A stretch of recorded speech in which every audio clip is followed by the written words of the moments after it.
दोस्तों एक लड़की जिस लड़के से बेहद प्यार करती थी और उसे अपना दिलो जान समझती थी, वही लड़का जब उसके साथ शादी कर लेता है तो शादी करने के बाद दोनों के बीच में कुछ मिसअंडरस्टैंडिंग हो जाती है और प्यार के साथ साथ समझ की थोड़ी सी कमी हो जाती है, जिस वजह से उन दोनों के बीच में अलगाव शुरू हो जाता है।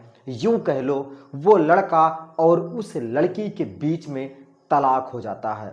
दोस्तों तलाक होने के बाद दोनों एक दूसरे से अलग रहने लगते हैं और एक दूसरे से अलग होने के बाद वो लगभग 5 साल के बाद एक होटल में मिलते हैं और दोनों एक दूसरे को देखने के बाद चौंक जाते हैं और फिर लड़की ने लड़के के साथ जो किया उसे देख करके आप सभी के भी होश उड़ जाएंगे। लेकिन उसे देखने से पहले आप लोगों से एक छोटा सा रिक्वेस्ट है, इस वीडियो को लाइक कर दीजिए, चैनल को सब्सक्राइब कर लीजिए ताकि मेरा हौसला और काफिला बढ़ता रहे और मैं आप तक अच्छा सा अच्छा वीडियो लेकर के आता रहूं।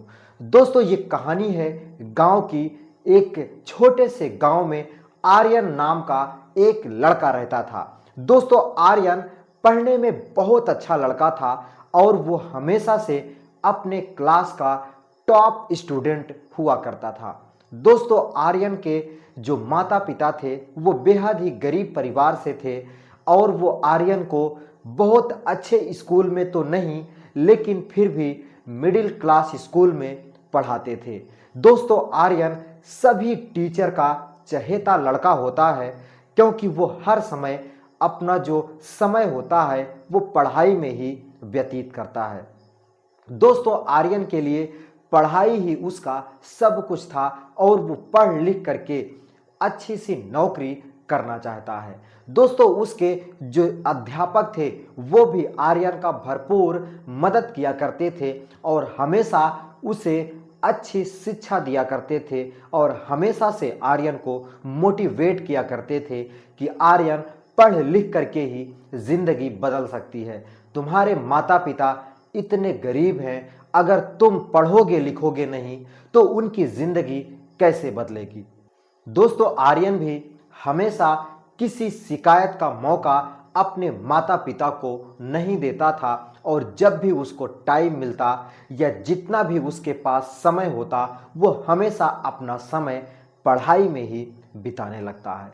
दोस्तों धीरे धीरे आर्यन हाई स्कूल पास करता है, इंटर पास करता है और फिर कॉलेज की पढ़ाई शुरू हो जाती है। दोस्तों कॉलेज करते टाइम आर्यन कई जगह अपना फॉर्म भरता है और कई जगह अपनी नौकरी की तलाश करने लगता है। दोस्तों कहते नहीं हैं कि हिम्मत न हारने वाले को ऊपर भी उसको सुन लिया जाता है। दोस्तों ईश्वर ने उसकी सुन लिया और एक बड़ी सी कंपनी में वो एक इंजीनियर के पद पर नियुक्त हो जाता है। दोस्तों आर्यन इंजीनियर की नौकरी पा जाता है और वो अपनी नौकरी बड़े ही ईमानदारी के साथ करने लगता है। दोस्तों आर्यन की ईमानदारी देख करके उस कंपनी का जो मालिक था वो हमेशा से आर्यन का बहुत ही बड़ा फैन हो गया था और हमेशा से आर्यन को जब भी मिलता वो उसका मनोबल हाई कर देता और कहता आर्यन बहुत ही जल्द हम तुम्हारा प्रमोशन कर देंगे और तुम्हारी इनकम और भी ज़्यादा बढ़ा देंगे।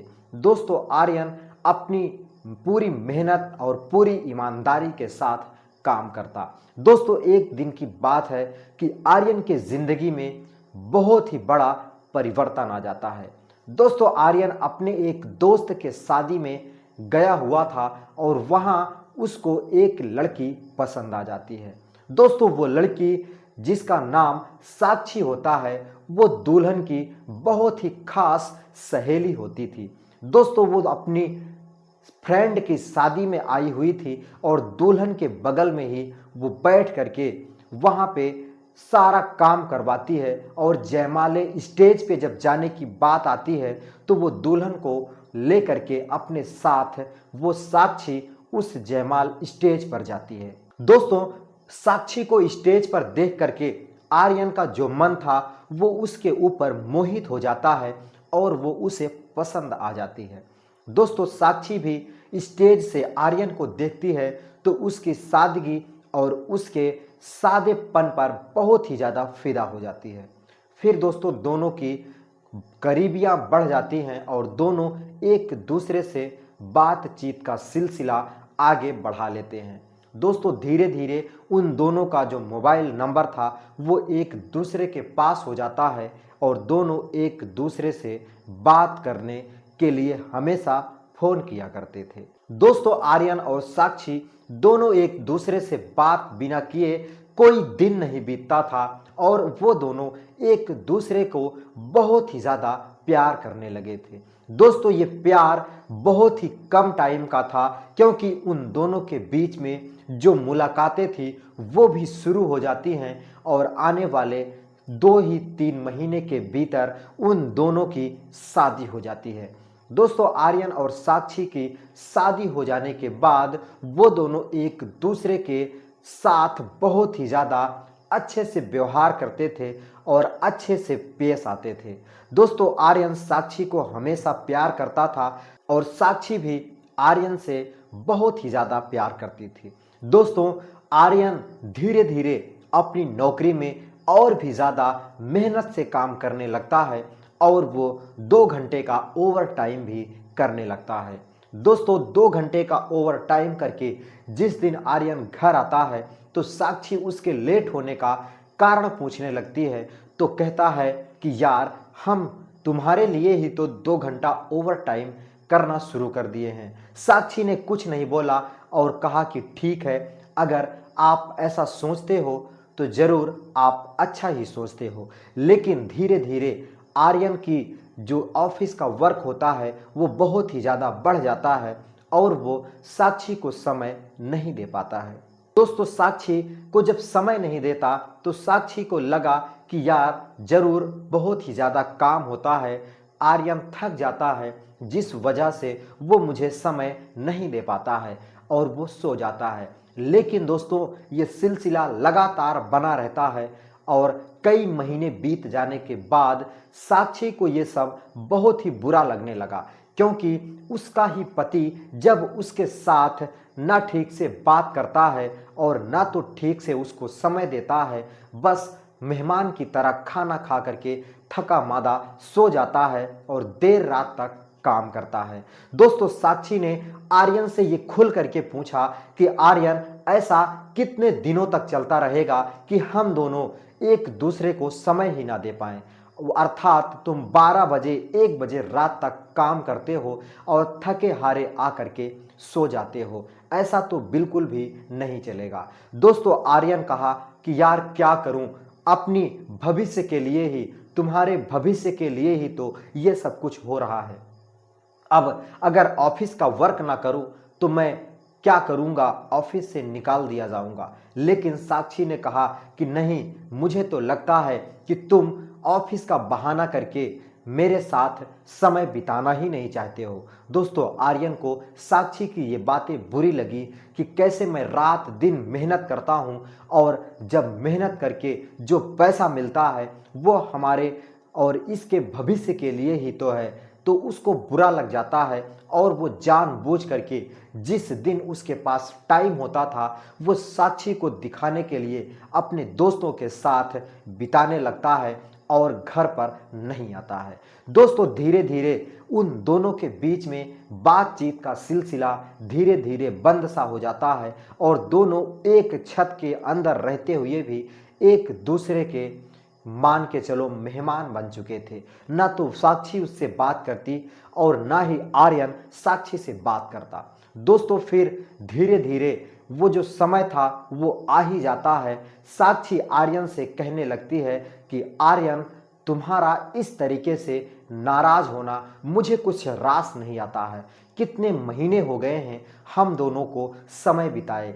तो आर्यन कहता है कि हाँ सच कह रही हो, तुम्हारे साथ भी मुझे बहुत ही ज़्यादा बुरा लगता है कि एक ही मकान में रह करके हम दोनों एक दूसरे से बातचीत ही नहीं करते हैं। ऐसा करते हैं कि हम दोनों तलाक ले लेते हैं। दोस्तों तलाक का नाम सुनते ही साक्षी के पैरों तले जमीन खिसक जाती है और वो सोचने पर मजबूर हो जाती है कि वही आर्यन जो कभी उसे अपनी आंखों में अपनी पलकों पे बिठा के रखता था, आज वो उससे तलाक की बात कर रहा है।